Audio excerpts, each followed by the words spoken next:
আল্লাহ, আপনি আমার দাদার কবরের আযাব মাফ করে দেন। আল্লাহ, আমার দাদাকে জান্নাতবাসী করেন। আল্লাহ, রব্বির হামহুমা কামা রাব্বায়ানি সগীরা, রব্বির হামহুমা কামা রাব্বায়ানি সগীরা। শিমুল,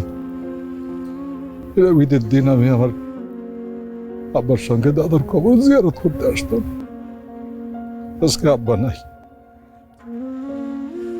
মনে হইতেছে সেই দিনের কথা। বাজার, আমারও আব্বার কথা খুব মনে হইতেছে, খুব মনে হইতেছে ভাইজান। আব্বা, চাচা, আপনারা কাঁদেন না। আপনারা নামাজ পড়ে দাদার জন্য দোয়া করেন, যাতে আল্লাহ দাদাকে জান্নাতবাসী করেন। চলো ভাইজান।